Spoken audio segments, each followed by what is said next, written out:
আপনারা দেখতে পাচ্ছেন যে আমি ইমোতে স্টোরি দেখতেছি, যখনই আমি ব্যাক করে চলে আসি তখনই দেখতে পাচ্ছেন যে আমার সামনে কিন্তু অ্যাড চলে আসছে। আর এই অ্যাডগুলা কিন্তু অনেক সময় 40 থেকে 50 সেকেন্ড পর্যন্ত চলতে থাকে। সো এটা কিন্তু খুবই বিরক্তিকর একটা বিষয়। সো এখন দেখেন আমি ইমোতে স্টোরি দেখতেছি, এখন আমি যদি ব্যাক করে চলে আসি দেখতে পাচ্ছেন যে আমার সামনে কিন্তু এখন কোনো প্রকার অ্যাড কিন্তু আসতেছে না। সো আজকের এই ভিডিওতে আমি আপনাদেরকে দেখিয়ে দিব কিভাবে আপনারা খুব সহজে ইমোর এই বিরক্তিকর অ্যাডগুলা থেকে কিভাবে রক্ষা পাবেন। সো এই কাজটা করার জন্য সর্বপ্রথম আপনি আপনার মোবাইল ফোন থেকে প্লে স্টোর অ্যাপসে চলে আসবেন। প্লে স্টোর অ্যাপসে চলে আসার পর এখান থেকে আপনারা সার্চে ক্লিক করবেন। সার্চে ক্লিক করার পর এখানে আপনি টাইপ করবেন যে imo light, IMOLITE, imo light লিখে আপনারা সার্চ করবেন। সার্চ করার পর ইমোর এই অ্যাপসটা আপনাদের সামনে চলে আসবে, ইমো লাইট। দেখতে পাচ্ছেন যে এই অ্যাপসটা আপনারা এখান থেকে ইনস্টল করে নেবেন। সো আপনার আগের যে ইমো অ্যাপসটা আছে ওই ইমো অ্যাপসটাকে আপনারা চাইলে কিন্তু আনইনস্টল করে দিতে পারেন। আপনি যদি চান আনইনস্টল করবেন না তাহলে কিন্তু সমস্যা নাই, কিন্তু আনইনস্টল করে দিলে ভালো হবে। আপনি আগের ইমো অ্যাপসটাকে আনইনস্টল করে দিবেন,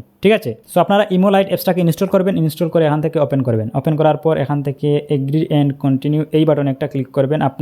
আপনারা আগে যে ইমো অ্যাকাউন্টটা ব্যবহার করতেন, যেই অ্যাকাউন্টে অ্যাড আসতো ওই অ্যাকাউন্টটা এখানে আপনি লগ ইন করে নেবেন। আমি এখান থেকে এগুলাকে এলাও করে দিই। এলাও করে দিয়ে আমি এখান থেকে আগের ইমো অ্যাকাউন্টের নাম্বারটা আমি দিয়ে দিই, ঠিক আছে।